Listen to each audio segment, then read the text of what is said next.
నమస్తే, welcome to Shri paper news. ముందుగా headlines. Kuppam నియోజకవర్గంలో సీఎం చంద్రబాబు నాయుడు నూతన గృహ ప్రవేశం కార్యక్రమానికి హాజరైన నియోజకవర్గ ప్రజలు, కార్యకర్తలు.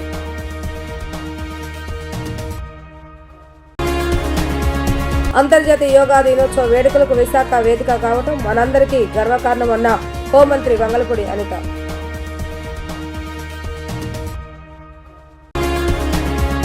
గాంధీ హిల్ లో ప్రత్యేక యోగా కార్యక్రమంలో పాల్గొన్న కలెక్టర్ లక్ష్మీషా. యోగాపై ప్రజలు అవగాహన కల్పించేలా ప్రభుత్వం ప్రత్యేక కార్యక్రమాలు చేపడుతుందని వ్యాఖ్య. చిత్తూరు జిల్లా కుప్పం నియోజకవర్గం శాంతిపురం మండలం శివపురంలో ముఖ్యమంత్రి నారా చంద్రబాబు నాయుడు గృహ ప్రవేశ కార్యక్రమం వేడుక జరిగింది. నూతనంగా నిర్మించిన ఇంట్లోకి చంద్రబాబు నాయుడు, భువనేశ్వరి దంపతులు వెళ్లారు. ఈ కార్యక్రమంలో లోకేష్ దంపతులు పాల్గొన్నారు. ఈ సందర్భంగా ఉదయం 5 గంటలకు పాలు పొంగించి ప్రత్యేక పూజలు నిర్వహించారు. నియోజకవర్గ ప్రజలు, కార్యకర్తలు పెద్ద ఎత్తున గృహ ప్రవేశానికి హాజరయ్యారు. రాత్రికి నూతన గృహంలోనే చంద్రబాబు నాయుడు బస చేశారు. సీఎం పర్యటన సందర్భంగా పోలీసులు పటిష్ట బందోబస్తు ఏర్పాటు చేశారు. శివాపురం పిఈఎస్ వైద్య కళాశాలతో పాటు వీకోట కుప్పం జాతీయ రహదారిలో బలగాలను మోహరించారు. ట్రాఫిక్ అంతరాయం లేకుండా వాహనాలను మళ్లించారు. కుప్పంలో సొంతిల్లు కట్టుకోవడం ఎంతో సంతోషాన్ని ఇచ్చిందని చంద్రబాబు నాయుడు సతీమణి భువనేశ్వరి ఆనందం వ్యక్తం చేశారు. ఈ గృహ ప్రవేశం ఎంతో సంతోషాన్ని ఇచ్చిందని అన్నారు. ప్రజల మధ్య జరిగిన శుభకార్యం తనకు ఎప్పటికీ గుర్తుండిపోతుందని తెలిపారు.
అంతర్జాతీయ యోగా దినోత్సవ వేడుకలకు విశాఖ వేదిక కావటం మనందరికీ గర్వకారణమని హోంమంత్రి వంగలపూడి అనిత అన్నారు.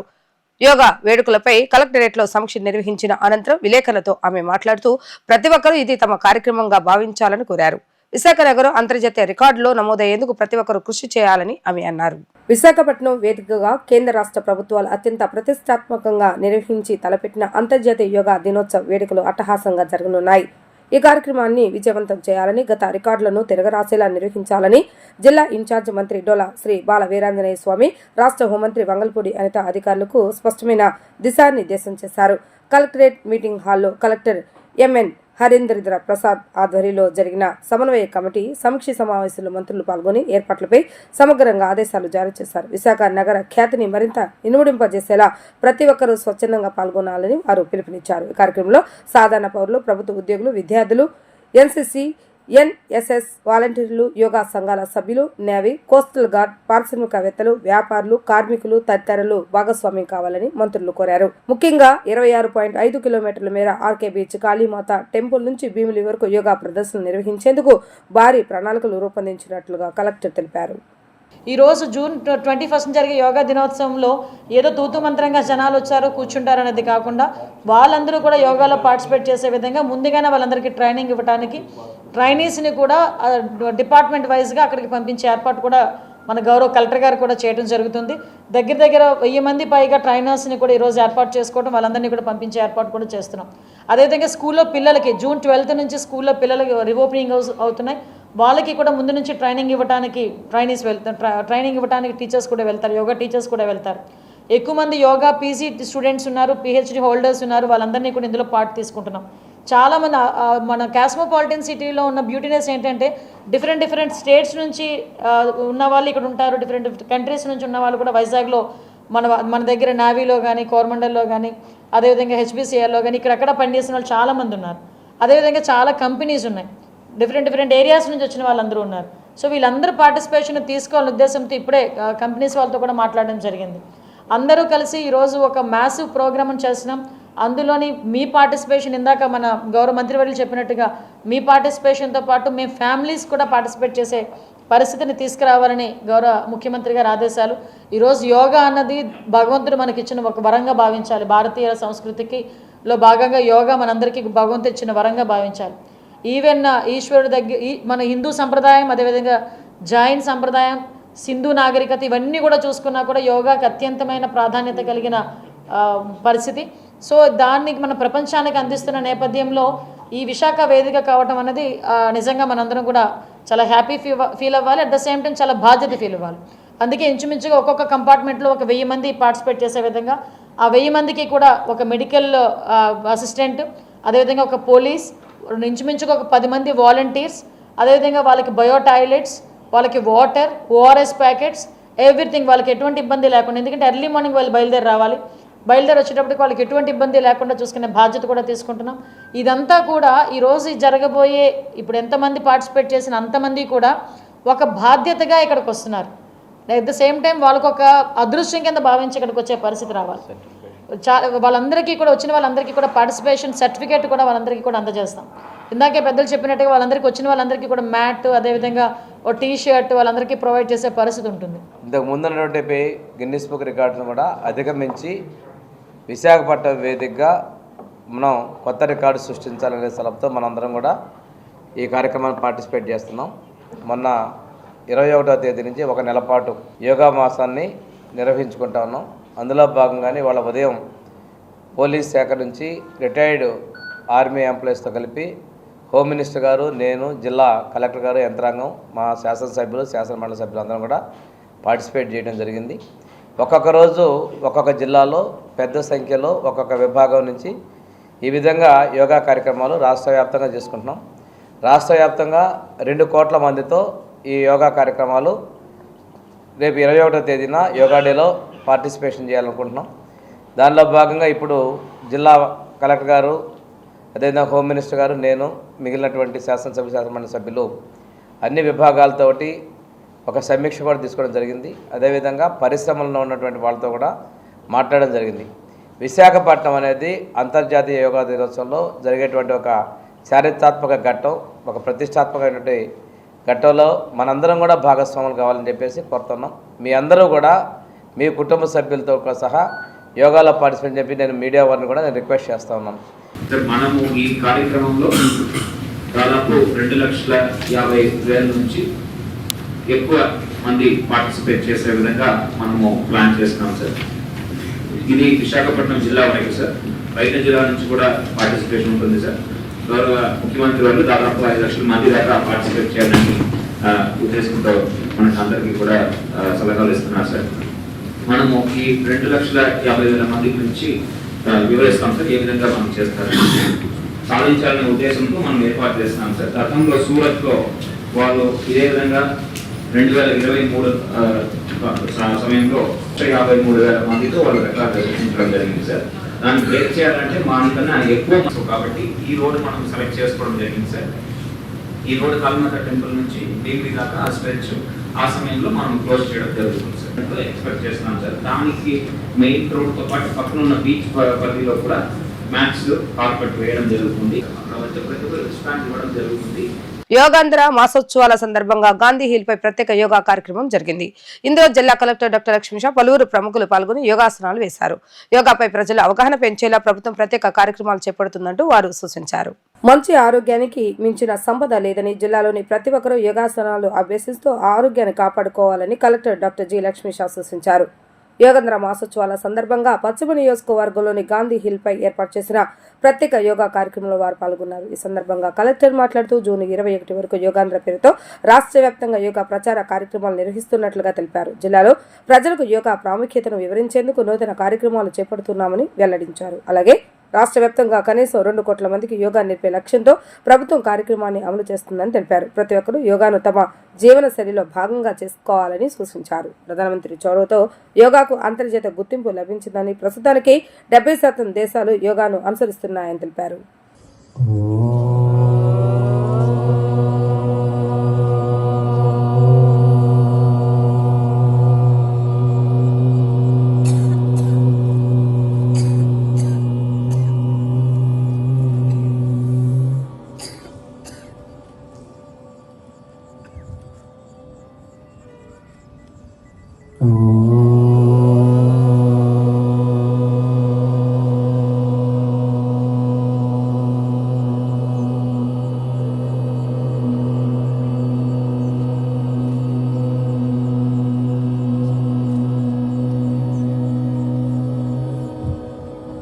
వైసీపీ నేత మాజీ మంత్రి పేర్ని నానిపై టీడీపీ సీనియర్ నేత బుద్ధ వెంకన్న తీవ్ర స్థాయిలో విమర్శలు గుప్పించారు.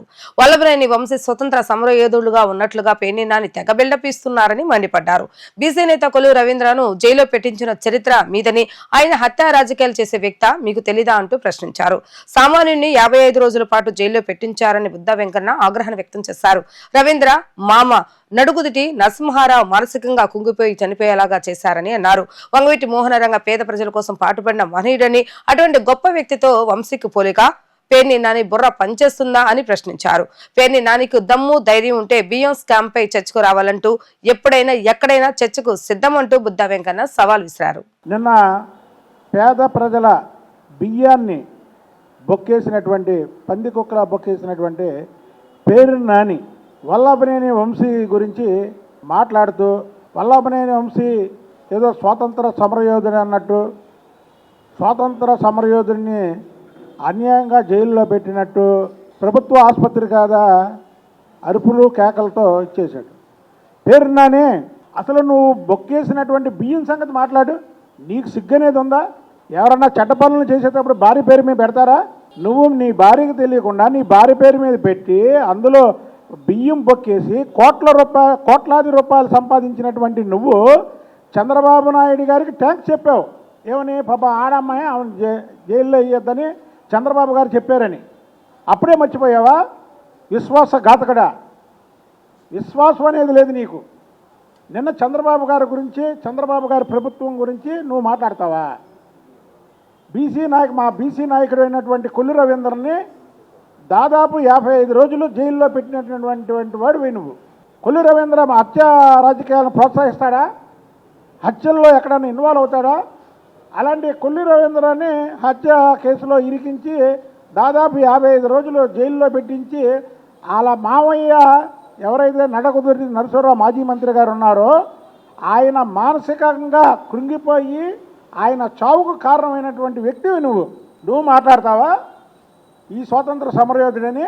అందులో ఇంకోటి, ఈ స్వాతంత్ర సమరయోధుడి వంశీని వంగవీటి మోహన్ రంగా గారితో పోల్చాడు.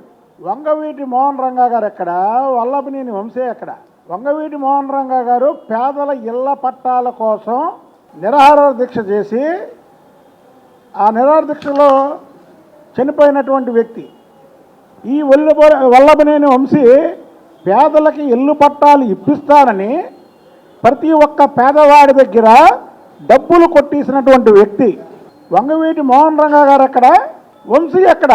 నువ్వు రంగా గారితో నువ్వు వంశీని పోల్చావు. నువ్వు వెంటనే క్షమాపణ చెప్పు రంగా గారి అభిమానులకి, అలాగే వాళ్ళ తనయుడు వంగవీటి రాధాకృష్ణకి మోకాళ్ళ మీద కూర్చొని క్షమాపణ చెప్పాలి. పేరు నాని, నువ్వు ఒక బియ్యం దొంగవి. ముందు నీ కేసు ఏంటో చెప్పు, లేదా నీ కేసు మీద పబ్లిక్గా చర్చకు రా, మాట్లాడదాం. అంతేకాని నువ్వు దొంగవని మిగతా దొంగలను కూడా నువ్వు వెనకేసుకొని, అంటే దొంగలంతా ముఠా కింద తయారవుతారా? నువ్వు దొంగవి, ఇంకొక దొంగ వంశీ గురించి నువ్వు మాట్లాడతావా? ఏరయ్యా మీ కొడాల్లోని ఎక్కడున్నాడు? ప్రస్తుతి నవజాత శిశువుల విభాగాల్లో అందుబాటులోకి వస్తున్న అత్యాధునిక వైద్య విధానాల గురించి యువ వైద్యులకు అవగాహన కల్పించేందుకు 2 రోజుల పాటు సీఎం ఈ కార్యక్రమాలు ఏర్పాటు చేసినట్లుగా Anu group of hospitals chairman G Ramesh తెలిపారు. 2 రోజులుగా కొనసాగిన ఈ CME ద్వారా 3 నుంచి 400 మంది వైద్యులు లబ్ధి పొందారని ఆయన వివరించారు. తమ హాస్పిటల్ ఆధ్వర్యంలో ప్రతి ఏటా వైద్య రంగంలోని అధునాతన వైద్య విధానాలపై సదస్సులు ఏర్పాటు చేయడం ద్వారా మెరుగైన వైద్య సేవలు అందించే ప్రయత్నం జరుగుతుందని అన్నారు.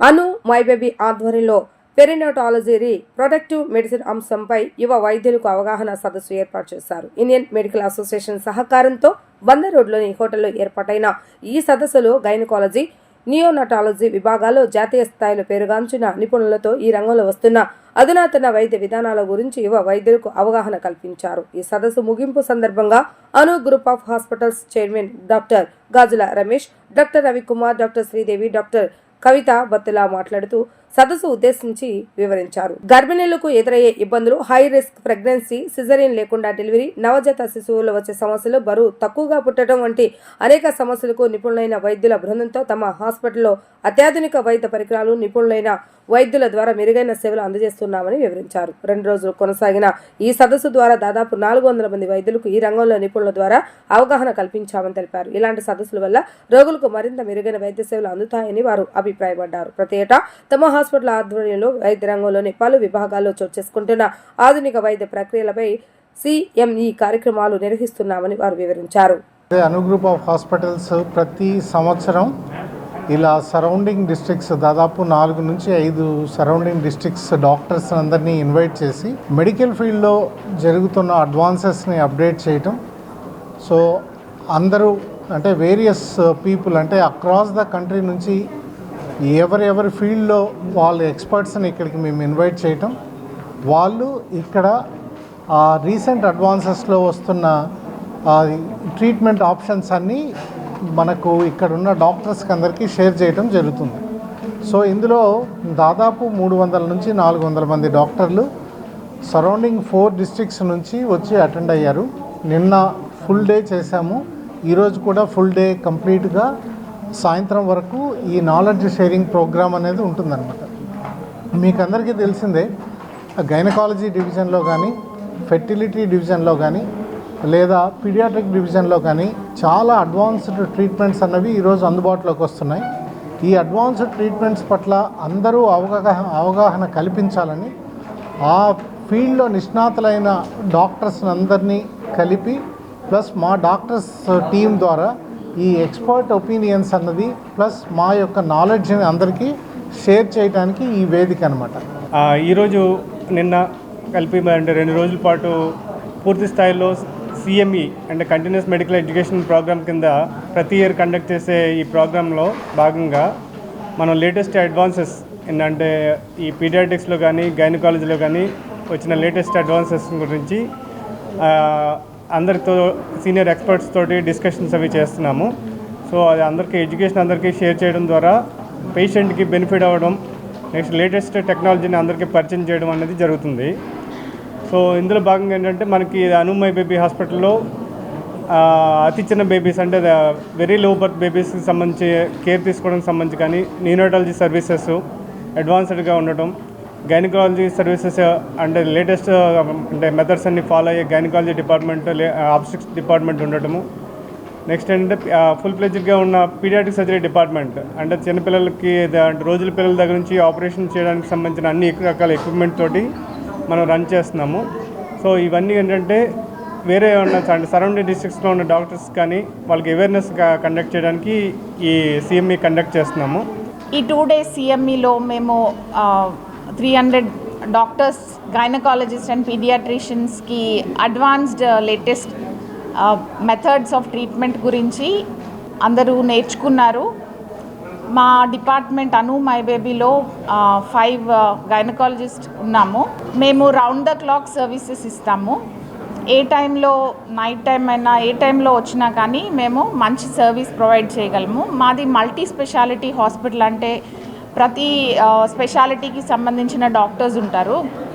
కార్డియాలజిస్ట్ ఉంటారు, రెస్పిరేటరీ స్పెషలిస్ట్ ఉంటారు, గ్యాస్ట్రోఎంట్రాలజిస్ట్, ఇంకా నెఫ్రాలజిస్ట్ అందరూ ఉంటారు. సో ఒక లేడీకి ఎంత కాంప్లికేటెడ్ కండిషన్ ఉన్నా ప్రెగ్నెన్సీలో వాళ్ళని చక్కగా మేము స్పెషలిస్ట్ల సహాయంతో మేము రికవరీ చేసి పంపించగలము. పెరిఫరీ నుంచి అంటే చిన్న చిన్న ఊళ్ళ నుంచి మాకు కాంప్లికేటెడ్ ప్రెగ్నెన్సీస్ అనేవి చాలా వస్తూ ఉంటాయి. వీళ్ళందరికీ మేము చక్కగా 24 hours సర్వీస్ ప్రొవైడ్ చేస్తాము. ఎవరైనా డాక్టర్ ఎనీ టైం కాల్ చేసి మేము ఇలా పేషెంట్ని పంపిస్తున్నాము కాంప్లికేటెడ్ అంటే ఎమ్మటే స్పందించి అన్ని రకాల కేర్ రెడీ చేసుకొని రెడీగా ఉంటాము. మా దగ్గర బ్లడ్ బ్యాంక్ ఫెసిలిటీస్ ఉన్నాయి. సో మేము వీళ్ళని ఇంటెన్సివ్ కేర్ స్పెషలిస్ట్ ఉంటారు, ఐసీయూ కేర్ ప్రొవైడ్ చేస్తాము. సో దీనివల్ల మేము మంచి ట్రీట్మెంట్ ఇచ్చి మదర్ని కండిషన్ నుంచి ప్రాబ్లమ్స్ నుంచి బయటికి తీసుకురాగలుగుతాము. అదే కాకుండా మా దగ్గర ఫీటల్ మెడిసిన్ డిపార్ట్మెంట్ కూడా ఉంది. డీలిమిటేషన్ బేస్డ్ ఆన్ పాపులేషన్ ను ఆపాలని లేదంటే సౌత్ ఇండియాకు తీవ్ర నష్టం జరుగుతుందని పలువురు వక్తలు వ్యాఖ్యానించారు. దక్షిణాది రాష్ట్రాలకు పార్లమెంట్ సీట్లు తగ్గించే కుట్ర జరుగుతుందని, మన గొంతును వినిపించే అవకాశం కోల్పోతామని తెలిపారు. జస్టిస్ ఫర్ సౌత్ ఇండియా పేరుతో ప్రెస్ క్లబ్ లో వివిధ పార్టీల సమావేశం నిర్వహించారు. ఈ సందర్భంగా కర్ణం రాజేష్ కుమార్, శీలం వెంకటేశ్వర్లు మాట్లాడుతూ 5 డిమాండ్ల సాధనగా జస్టిస్ ఫర్ సౌత్ ఇండియా నినాదం ముందుకు సాగుతుందన్నారు. లిమిటేషన్ ను నిలిపివేయాలని, గంగా, యమున, బ్రహ్మపుత్ర నదుల మిగులు జలాలను అవసరం ఉన్న దక్షిణ భారత రాష్ట్రాలకు ఇవ్వాలని డిమాండ్ చేస్తున్నామని అన్నారు. దేశానికి 2వ రాజధాని సౌత్ ఇండియాలో ఇవ్వాలని సుప్రీంకోర్టు బెంచ్ ను ఏర్పాటు చేయాలన్నారు. రీజనల్ రిజర్వేషన్ సిస్టమ్ హిందీ, ఇంగ్లీష్లో సివిల్ ఎగ్జామ్స్ నిర్వహించడం వల్ల సౌత్ ఇండియా అభ్యర్థులు తీవ్రంగా నష్టపోతున్నారని ఆవేదన వ్యక్తం చేశారు. 5 రాష్ట్రాల నుంచి ఎంతమంది ట్యాక్స్ పే చేస్తున్నారు, తిరిగి ఎంత వస్తున్నాయో చెప్పాలని అన్నారు.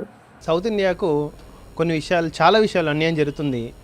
అది మున్ముందుకు కొనసాగితే మాత్రము కొన్ని దేశ వ్యతిరేక శక్తులు వస్తాయి అనే ఆలోచనతో దాన్ని స్టాప్ చేయడానికి మాకు సమన్యాయం కావాలి అన్ని విషయాలంటే ఒకటి వచ్చేసి డీలిమిటేషన్. అప్కమింగ్ డీలిమిటేషన్లో బేస్డ్ ఆన్ పాపులేషన్ మనకు డీలిమిటేషన్ జరిగే అవకాశం ఉంది. దాన్ని ఏ విధంగా అయినా ఆపాలి. బేస్డ్ ఆన్ పాపులేషన్, డీలిమిటేషన్కి వ్యతిరేకం కాదు, మేము డీలిమిటేషన్ బేస్డ్ ఆన్ పాపులేషన్కి మాత్రం వ్యతిరేకం. రెండోది, మనకు గంగా, యమున, బ్రహ్మపుత్ర వాటర్ని మనము ఇక్కడ మిగులు జలాల్ని సౌత్ ఇండియాకి మళ్లించాలి. మిగులు జలాల్ని మాత్రమే, యూటిలైజ్ జలాల్ని కాదు. మూడోది, దేశ రాజధానిని, సెకండ్ రాజధానిని ఏర్పాటు చేయాలి, సుప్రీంకోర్టుని ఏర్పాటు చేయాలి. మూడోది. నాలుగవది వచ్చేసి ఫైనాన్షియల్ రెసిప్రోకాలిటీ. అంటే ఏంటి, మనం ఎంత ఇస్తున్న కేంద్రానికి, కేంద్రం నుంచి మనకి ఎంత వస్తుంది, అది ఒకటి క్యాల్కులేట్ చేసుకోవాలి. చాలా తక్కువ వస్తుంది, మనం కాంట్రిబ్యూట్ చేసేది ఎక్కువ, మనకు వచ్చేది తక్కువ. 5వది వచ్చేసి రీజనల్ రిజర్వేషన్ సిస్టమ్ని ఇంప్లిమెంట్ చేయాలి అని ఈ యొక్క 5 డిమాండ్లతో ఒక అజెండా అనేది పాస్ చేసినాం. దానికి రిజల్యూషన్స్ అనేటివి కూడా ప్రతిపాదిస్తున్నారు. డెఫినెట్గా ఆల్రెడీ ఈ జస్టిస్ ఫర్ సౌత్ ఇండియాకి తమిళనాడులో 30 రాజకీయ పార్టీలు, కర్ణాటకలో 30 రాజకీయ పార్టీలు, కేరళలో 5 పొలిటికల్ పార్టీలు, పుదుచ్చేరిలో 1 పొలిటికల్ పార్టీ, దాదాపు 56 నుంచి 60 పార్టీల సమ్మేళనం. ఇప్పుడు దాదాపు ఇక్కడ 20 నుంచి 25 పొలిటికల్ పార్టీలు మద్దతు ఇచ్చాయి. 80 నుంచి 85 రాజకీయ రిజిస్టర్డ్ పార్టీల యొక్క మద్దతు అనేది కూడగట్టినము. బ్రహ్మర్షి డాక్టర్ బిఆర్ అంబేద్కర్ గారు రాసినటువంటి రాజ్యాంగంలో వివక్ష ఎటువంటిదైనా సరే ఉండకూడదు అని చెప్పారు. అది రాజ్యాంగంలో పొందుపరిచిన ఫండమెంటల్ రైట్స్ దాంట్లో భాగం. ప్లేస్ ఆఫ్ బర్త్, పుట్టుక కారణంగా వివక్ష ఎదుర్కోకూడదు ఎవరు కూడా అని చెప్పారు. మీరు గమనించినట్లయితే 78 సంవత్సరాల స్వతంత్ర భారతంలో దక్షిణ భారతదేశం నుంచి 2 ప్రధానమంత్రులు అయ్యారు. ఇది వివక్ష కాదా? దేవగౌడ గారు, పివి నరసింహారావు గారు, వాళ్ళిద్దరు మాత్రమే అయ్యారు. అసలు వీళ్ళలో ప్రధానమంత్రిని చెయ్యాలి అని రాజకీయ పార్టీల్లో లేదు. ఇక్కడ ఉన్నటువంటి రాజకీయ పార్టీలు కూడా అటువంటి ఆలోచన లేదు. 543 సీట్లు ఉన్నటువంటి భారత లోక్సభ దీంట్లో 139 సీట్లు దక్షిణ భారత రాష్ట్రంలో, అంటే తెలుగు రాష్ట్రాలు 2, కర్ణాటక, తమిళనాడు, కేరళ నుంచి ఉన్నాయి. ఈ 139 మంది ఎప్పటికీ ఎవరో ఒకరిని సపోర్ట్ చేయటమేనా? ఈ 139 లోక్సభ నియోజకవర్గాల్లో ఉన్నటువంటి వాళ్ళు ఎప్పటికీ ప్రధానమంత్రి కాలేరా? ఇది వివక్ష కాదా? ఇది చాలా దుర్మార్గం. అటువంటి వివక్షలు అనేకం జరుగుతూ ఉన్నాయి. నేను మచ్చుకు ఒకటి చెప్పాను, ఈరోజు ఇక్కడ ఈ కార్యక్రమం నిర్వహించడం చాలా గొప్ప విషయం. మనం అందరం కూడా పార్టిసిపేట్ చేయాలి. న్యాయవాదులు, పాత్రికేయులు ఇందులో ముఖ్యమైన భూమిక పోషించాలని చెప్పి నేను కోరుతా ఉన్నాను. రాష్ట్రాన్ని చెత్తరహితంగా తీర్చిదిద్దడానికి చంద్రబాబు నాయుడు అధిక ప్రాధాన్యత ఇస్తున్నారని, ఈ దిశగా అక్టోబర్ 2వ తేదీ నాటికి ప్రక్షాళన చేయాలని ఆదేశించారని పురపాలక శాఖ మంత్రి నారాయణ పేర్కొన్నారు. జగన్ హయాంలో రాష్ట్రాన్ని కంపోస్ట్ యార్డ్ లాగా మార్చారని, 123 మున్సిపాలిటీలలో 85 లక్షల మెట్రిక్ టన్నుల చెత్తను వదిలేశారని చెప్పారు. ఈ సందర్భంగా మంత్రి నారాయణ మాట్లాడుతూ భవిష్యత్తులో డంపింగ్ యార్డులో లేకుండా చెత్తను ఎప్పటికప్పుడు తొలగించేలా ప్రణాళిక రూపొందించాం. దీనికోసం నెల్లూరు, కాకినాడలో ఫ్లామ్ నిర్మాణానికి టెండర్లు పూర్తయ్యాయి. కడప, కర్నూలు, విజయవాడలో టెండర్లు పిలవాల్సి ఉందని వివరించారు. గత ప్రభుత్వంలో రూపొందించిన నగరాలు, పట్టణాల మాస్టర్ ప్లాన్పై పలుచోట్ల అభ్యంతరాలు వ్యక్తమైన నేపథ్యంలో వాటిపై ప్రజల నుంచి వినతులు స్వీకరిస్తున్నామని, వాటిని పరిశీలించి మళ్లీ రూపొందిస్తామని అన్నారు. అదేవిధంగా మీకు అందరికీ తెలిసిందే లెగసీ చెత్త. గత ప్రభుత్వం 85 లక్షల టన్నుల చెత్త వదిలేసిపోయింది. 85 లక్షల చెత్త డంప్ యార్డ్స్లో ఉంది. దాన్ని క్లియర్ చేయాలని ముఖ్యమంత్రి గారు స్వచ్ఛాంధ్ర మొదటి మీటింగ్లో మచిలీపట్నంలో ఇన్స్ట్రక్షన్ ఇచ్చారు. మాకు 1 year లోపల ఈ రాష్ట్రంలో ఉన్న 85 లక్షల టన్నుల చెత్తని తొలగించాలని దాని మీద ఫోకస్ చేశాం. మోర్ దెన్ 50% ఇప్పుడు క్లియర్ అయిపోయింది. రేపు October 2కి పూర్తి అయ్యే విధంగా యాక్చువల్గా టెండర్లు పిలిచి ఎంతో వేగవంతంగా ఈరోజు జరుగుతుంది.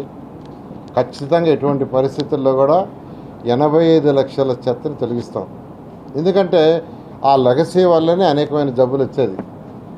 ఎక్కడైతే డంప్ యార్డ్స్ ఉంటుందో ఆ డంప్ యార్డ్స్లో వంటగదిలో చెత్త కానీ, లేదా ఇంటి పరిసరాలు కానీ, అదేవిధంగా హోటల్స్లో కానీ, స్కూల్స్ దగ్గర వచ్చే చెత్త కానీ, ఈ చెత్త అంతా ఒక దగ్గర వేయటం వల్ల అక్కడి నుంచి వచ్చే అనేక విషవాయువుల వల్ల కానీ వాటి వల్ల అనేక జబ్బులు వస్తుంటాయి. సో జబ్బులు మనకు రాకుండా ఉండాలంటే, తగ్గాలంటే ఫస్ట్ చెత్త తొలగించాలి. స్వచ్ఛాంధ్ర, స్వచ్ఛ భారత్లో ఒక మెయిన్ ప్రయారిటీ. అందుకని ముఖ్యమంత్రి గారు October 2వ తేదీకి క్లియర్ చేయమన్నారు. ఆ విధంగా ముందుకు జరుగుతుంది. ఈరోజు అధికారులందరితో కూడా మాట్లాడడం జరిగింది. వాళ్ళందరూ కూడా దాని మీద ఫోకస్ చేస్తున్నారు. ఖచ్చితంగా ఎటువంటి పరిస్థితుల్లో కూడా దాన్ని పూర్తి చేయడం జరుగుతుంది. ఫ్యూచర్లో ఎక్కడ కూడా డంప్ యార్డ్స్ ఉండకూడదని ముఖ్యమంత్రి గారు ఆదేశించారు. 2014-19లోనే 10 వేస్ట్ ఎనర్జీ ప్లాంట్స్ ముఖ్యమంత్రి గారు శాంక్షన్ చేశారు. అయితే ప్రభుత్వం పోవటం వల్ల వాళ్ళ గత ప్రభుత్వం ఆపేసింది. అయితే విశాఖపట్నం అండ్ గుంటూరు రెండిట్లో పూర్తయినాయి. ఈ రాష్ట్రంలో ఈరోజు 7,000 టన్నులు వస్తుంటే 2,500 టన్నులు ఈరోజు ఆ 2 వేస్ట్ ఎనర్జీ ప్లాంట్కి పోతున్నాయి. బర్న్ అయిపోయి ఎలక్ట్రిసిటీ ప్రొడ్యూస్ అవుతుంది. ఈ ప్రభుత్వం వచ్చిన తర్వాత ముఖ్యమంత్రి గారు మరొక 5 ప్లాంట్లను ఎస్టాబ్లిష్ చేయమన్నారు. నెల్లూరులో ఒక ప్లాంట్ ఆల్రెడీ టెండర్ అయిపోయింది. కాకినాడలో టెండర్ అయిపోయింది.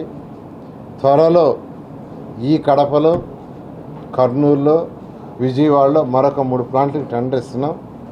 ఇవన్నీ కూడా పూర్తి కావడానికి 2 సంవత్సరాలు పడుతుంది. ఈ 2 సంవత్సరాల్లో పూర్తయితే ఈ రాష్ట్రంలో వచ్చే 7,000 టన్నులు పర్ డేలో 6,500 టన్నులు ఈ 7 ప్లాంట్లలో పోయి బర్న్ అయిపోయి ఎలక్ట్రిసిటీ ప్రొడ్యూస్ అవుతుంది. అప్పుడు ఎక్కడ కూడా మళ్ళీ డంప్ యార్డ్స్, చెత్త కుప్పలు అనేవి ఉండవు. పల్నాడు జిల్లా గండ్లపాడుకు చెందిన టీడీపీ కార్యకర్తలను సొంత పార్టీ వారే ఆధిపత్య పోరు కారణంగా దారుణంగా హతమారుస్తే ఆ కేసును వైఎస్ఆర్సీపీ నేతలపై బనాయించడం దుర్మార్గమని మాజీ మంత్రి వైఎస్ఆర్సీపీ గుంటూరు జిల్లా అధ్యక్షుడు అంబటి రాంబాబు మండిపడ్డారు. టీడీపీ ఎమ్మెల్యేలకే జోలకంటి బ్రహ్మారెడ్డి చెప్పారని పోలీసులు వైఎస్ఆర్సీపీ నేతలు పిన్నెల్లి రామకృష్ణారెడ్డి, వెంకటరామిరెడ్డిలపై కేసు నమోదు చేయడం అత్యంత దారుణమని ఆగ్రహం వ్యక్తం చేశారు. గుంటూరు క్యాంపు కార్యాలయంలో మీడియాతో మాజీ మంత్రి అంబటి రాంబాబు మాట్లాడుతూ టీడీపీకి వంతపడే ఈనాడు, ఆంధ్రజ్యోతి పత్రికలతో పాటు మృతుల బంధువుల సైతం టీడీపీలోని ప్రత్యర్థి వర్గం వారే ఈ హత్యలు చేస్తారంటూ స్పష్టం చేస్తున్న పోలీసులు మాత్రం రాజకీయ ఒత్తిళ్లతో ఇలాంటి తప్పుడు కేసులు బనాయించారని అన్నారు. దీనికి బాధ్యులైన పోలీసులు మూల్యం చెల్లించుకోక తప్పదు అంటూ హెచ్చరించారు. ఇద్దరు చనిపోయారు, జేవిశెట్టి వెంకటేశ్వర్లు, అదేవిధంగా కోటేశ్వరరావు. చంపిన వాళ్ళు కూడా తెలుగుదేశం పార్టీ వారే, చచ్చిన వారు తెలుగుదేశం పార్టీ వారే, చంపిన వారు తెలుగుదేశం పార్టీ వారే.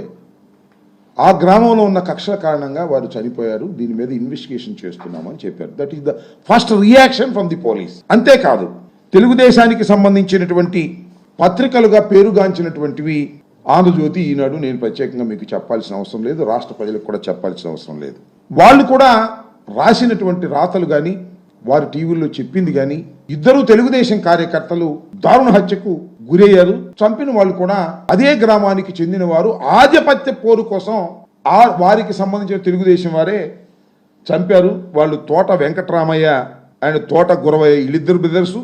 జలిశెట్టి శ్రీనివాసరావు, బొబ్బిలంటారు ఆయన, వీళ్ళు ఈ వర్గం వాళ్ళిద్దరిని చంపారు. ఇది ఆధిపత్య పోరు. రేపు జరగబోయేటటువంటి గ్రామ ప్రెసిడెంట్కి సంబంధించిన ఎన్నికల్లో వారి ఆధిపత్యం కోసం వీరిద్దరిని చంపారు అనేటువంటి మాట కూడా వారి పత్రికలే రాశాయి. దీనిలో ఎవరు చెప్పింది కాదు. దానిలో ఈనాడులో రాసింది నేను చదివి వినిపిస్తాను. తోట వెంకటరామయ్య వర్గం కానీ జవిశెట్టి వెంకటేశ్వర్ల వర్గం కానీ వీళ్ళిద్దరూ కూడా ఎప్పుడూ వైఎస్ఆర్ కాంగ్రెస్ పార్టీకి సంబంధము లేనటువంటి రెండు వర్గాలు. ఈ రెండు వర్గాల ఆధిపత్య పోరులో ఒక తెలుగుదేశం వర్గం మరొక తెలుగుదేశం వర్గాన్ని చంపేస్తే వైసీపీకి ఏం సంబంధం అనేది ఇక్కడ ప్రశ్న. వైసీపీకి సంబంధం ఉందంట. ఈ హత్యకు కారణం మా పిల్లల రామకృష్ణారెడ్డి, పిన్నెల వెంకటరామిరెడ్డి, వీళ్ళిద్దరూ కారణమట. ఎఫ్ఐఆర్ పెట్టేశారు, రిజిస్టర్ చేసేశారు. ఏంటిది? రాజకీయ కక్ష కాదా అని అడుగుతా ఉన్నా. ఇది ధర్మమా అని అడుగుతా ఉన్నా. నేను చాలా సందర్భాల్లో చెప్పా, 307 పెట్టేస్తున్నారు. డెడ్ బాడీ లేదు కాబట్టి 307 పెడుతున్నారు. డెడ్ బాడీ దొరికితే 302 పెడతారు అని. వాళ్ళు డెడ్ బాడీ దొరికింది. తెలుగుదేశం వాళ్ళు నరుక్కున్నారు, చచ్చిపోయారు. 2 డెడ్ బాడీలు ఉన్నాయి. ఏం చేయాలి ఇప్పుడు? తెలుగుదేశం వాళ్ళ మీద కేసు పెట్టాలి, ఎవరు చంపారో వాళ్ళని పెట్టాలి. అట కాదంట. రాజకీయ కక్షతో రామకృష్ణారెడ్డి, వెంకటరామిరెడ్డి ఇద్దరు అన్నదమ్ముల్ని కూడా ఈ కేసులో పెట్టాల్సిందే అని పెట్టేశారు. ఎక్కడికి పోతున్నారని ఆలోచించమని మనం చేస్తున్నా. పోలీస్ వ్యవస్థ ఎక్కడికి పోతా ఉంది?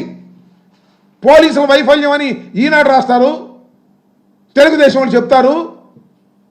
ఎస్పీ శ్రీనివాస్ గారు వెళ్ళి అక్కడే పడుకుని ఒక రోజంతా ఉంటారు, మళ్ళీ ఈ హత్యలు జరుగుతాయి. ఏం చేస్తారు పాపం పోలీసులు మాత్రం? లా అండ్ ఆర్డర్ మెయింటైన్ చేయండి అయ్యా. గ్రామాల్లో కక్షలు కార్పణ్యాలు లేకోకుండా చూడండి. ఎవడైనా కక్షలు కార్పణ్యాలు ఉంటే వాళ్ళని తీసుకొచ్చి బైండ్ ఓవర్ చేయండి. బైండ్ ఓవర్ తీసుకొచ్చి వాళ్ళని పోలీస్ స్టేషన్లో కూర్చోబెట్టి కాస్త కౌన్సిలింగ్ చేయండి. అంటే కౌన్సిలింగ్ అంటే వేరే కాదు, చెప్పండి అని చెప్పటలా. ఇప్పుడు లోకేష్ గారు, హోంమంత్రి గారు, చంద్రబాబు నాయుడు గారు ఏం చెబుతున్నారంటే, ఏదైనా కేసు దొరికితే జగన్మోహన్ రెడ్డి గారు మనుషులు పెట్టేయండి, వైసీపీ కార్యకర్తలు పెట్టేయండి. అంతేకాదు, అవసరమైతే కంప్లైంట్ తీసుకుని ఆ వైసీపీ కార్యకర్త ఎవరైనా మరీ విపరీతంగా మాట్లాడుతూ ఉంటే వాడిని తీసుకొచ్చి ఉల్లు ఓనం చేసేయండి, కొట్టేయండి. అంతే, కొట్టేసి కోర్టులో ప్రొడ్యూస్ చేయండి. వార్తలు ముగించే ముందు హెడ్లైన్స్ మరొకసారి. కుప్పం నియోజకవర్గంలో సీఎం చంద్రబాబు నాయుడు నూతన గృహ ప్రవేశం. కార్యక్రమానికి హాజరైన నియోజకవర్గ ప్రజలు, కార్యకర్తలు.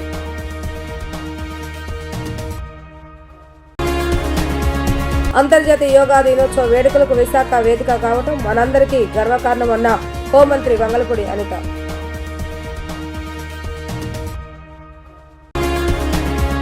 గాంధీ హిల్లో ప్రత్యేక యోగా కార్యక్రమంలో పాల్గొన్న కలెక్టర్ లక్ష్మీషా. యోగాపై ప్రజలు అవగాహన కల్పించేలా ప్రభుత్వం ప్రత్యేక కార్యక్రమాలు చేపడుతుందని వ్యాఖ్య. ఇవి రోజు వార్తా విశేషాలు. మరలా తిరిగి ప్రసారమయ్యే వార్తలు మళ్ళీ కలుద్దాం. అంతవరకు సెలవు, నమస్కారం.